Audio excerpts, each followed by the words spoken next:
A few moments later. Hi guys, welcome back to my YouTube channel. পুনৰবাৰ মোৰ চেনেললৈ সকলোকে মই স্বাগতম জনাইছোঁ আৰু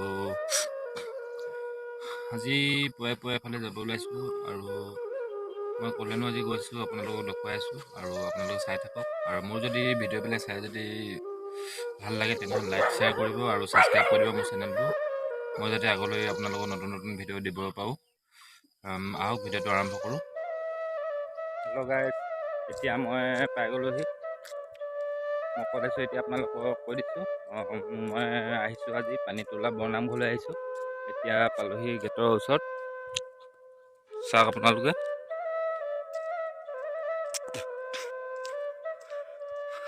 এইখনে হৈছে পানীতোলা বৰনামঘৰৰ গেট। 1728 চনত স্থাপিত হৈছিলে। স্থাপিত 1803 চনত, ক্ষমা কৰি দিব, 1803 চনত হৈছিলে। এইটো হৈছে নামঘৰলৈ সোমাই যোৱা ৰাস্তাটো অলপ বেয়া হৈ আছে আৰু এই ৰাস্তাটো কেন্দ্ৰীয় ক্ৰীড়া যুৱ কল্যাণ ৰাজ্যিক স্বতন্ত্ৰ শ্ৰী মুক্তিযুদ্ধ সৰ্বানন্দ সোণোৱাল মহোদয়ে সাংসদ পুঁজি 7 লাখ টকা দি নামঘৰৰ পথছোৱা নিৰ্মাণ কৰিছিলে। প্ৰথম বনাই দিছিলে সৰ্বানন্দ কমিটি সৰ্বানন্দ গাঁৱৰে। এতিয়া যিহেতু ভালেমান দিন হৈ গ'ল, সেইটো কাৰণে ৰাস্তাটো অলপ বেয়া হৈ গ'ল।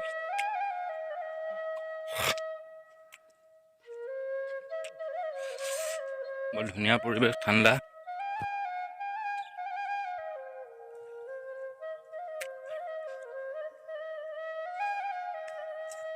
আৰু এইটো হৈছে গোঁসাই পুখুৰী।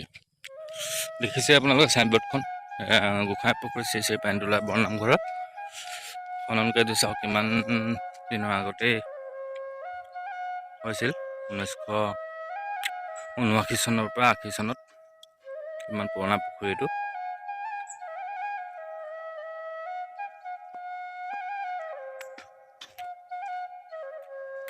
আৰু এই নামঘৰৰ সৌন্দৰ্যতাটো ইমানেই ধুনীয়া, মানে সৌন্দৰ্যটো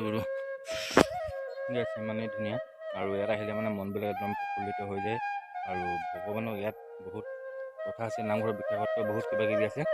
মই বৰ ভালদৰে নাজানো, বা তথাপিও আপোনালোকক মই আজি দেখুৱাইছোঁহে।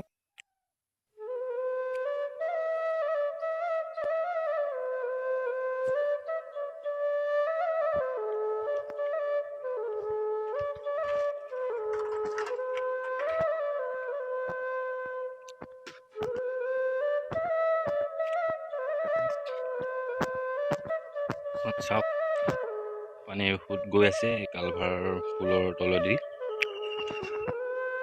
মাছো আছে সৰু সৰু।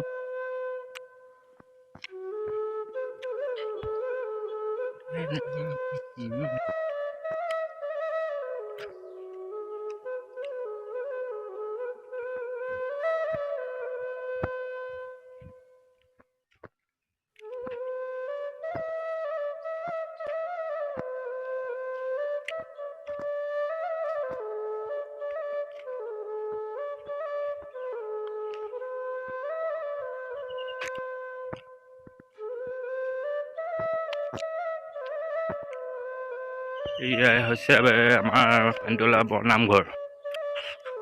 ইমান ধুনীয়া সৌন্দৰ্যতা আপুনি নিজে দেখিছে। ইয়াত এই ককাহঁতে বহি আছে। এইটো হৈছে জিৰণি চৰা,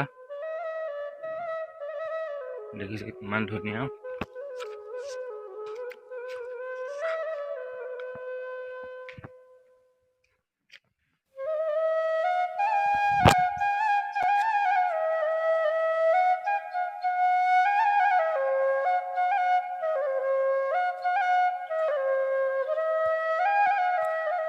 ধুনীয়াকৈ আহিলে মানে জোতা চেণ্ডেল খুলি সোমাব লাগে। ছাইডতে পানীৰ ব্যৱস্থা কৰা আছে, টেপৰ। এয়া হৈছে ওপৰ নামঘৰৰ বাউণ্ডৰী, ৱাল মৰা আছে বহুত দূৰলৈকে। নামঘৰটো বহুত ডাঙৰ।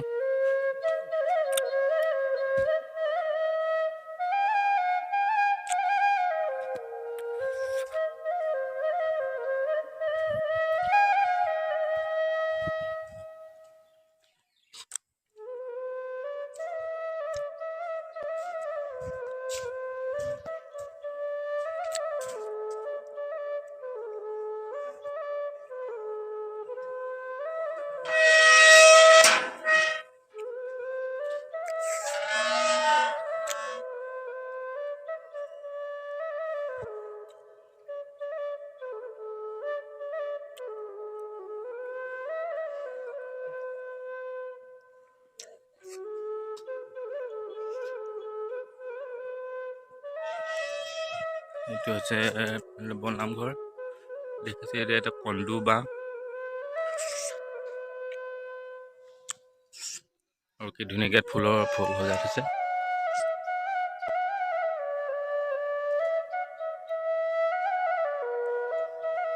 চাওক কি ধুনীয়া চাফ চিকুণ কৰি থৈছে নামঘৰ সঁচাই এনেকুৱা হ'ব লাগে। কি ধুনীয়া ফুলৰে সজাই থৈ দিছে।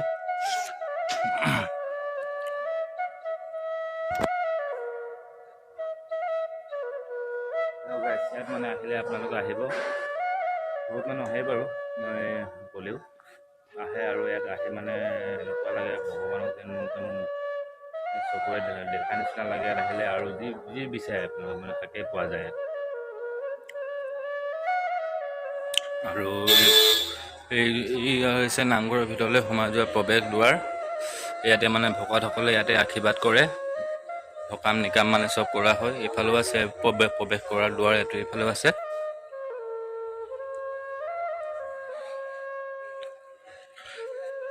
এতিয়া মই বাহিৰলৈ যাব ওলাইছোঁ।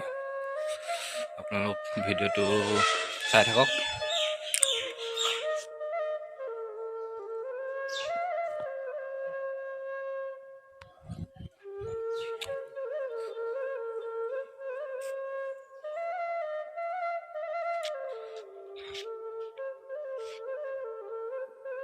আপোনালোকে কোনোবা আহিব ইচ্ছা কৰিলে আহিব ইয়ালৈ।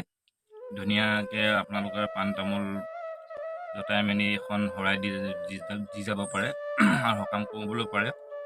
কাৰোবাৰ ঘৰত বোলে কিবাখিনি বিজুতি ঘটি আছে বা অপায় অমংগল হৈ আছে, সেই সকলোখিনি খণ্ডনৰ বাবে ইয়াত আহিব পাৰে। আৰু ভগৱানক ইয়াত আপোনালোকে মানে ভগৱানক বিচাৰিলে ভগৱানকো পোৱা যায়। সঁচা কথা, ইয়াত আহিলে আপোনাৰ যিকোনো আপোনাৰ মনোবাঞ্ছা পূৰণ হয়। আৰু সেইটো কাৰণে মানুহ বহুত ভিৰ হৈ যায়। আৰু যিহেতু আমি অকণমান হয়তো সোনকালে আহিলোঁ আজি, সেইটো কাৰণে ভিৰ হৈ যাওক, কাৰণ আজি দেওবাৰ। আৰু আহিব আপোনালোকে নিস্বাৰ্থ মনে আহিব আৰু নিজে আহি গম পাব। আহিলে মানেহে গম পাব আপোনালোকে কেনেকুৱা লাগে। আপোনালোকে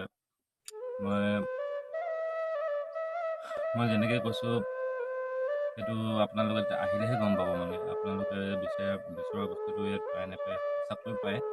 আৰু সকলো প্ৰমাণ পাইছে ইয়াত। আৰু ইয়াত মানে বহুত ডাঙৰ পুথি পাজি আছে। ইয়াত মানে এখন দুখন নহয়, কেইবাখনো আছে। সেইটো কাৰণে পানীতোলা বৰনামঘৰত ইয়াত ধুনীয়াকৈ ইয়াত থোৱা হৈছে মানুহৰ কল্যাণৰ বাবে। আৰু আহিব আপোনালোক, সেইটোৱে মোৰ ফালৰ পৰা অনুৰোধ থাকিল। আৰু আজিলৈ মই ভিডিঅ'টো ইমানতে সামৰিছোঁ।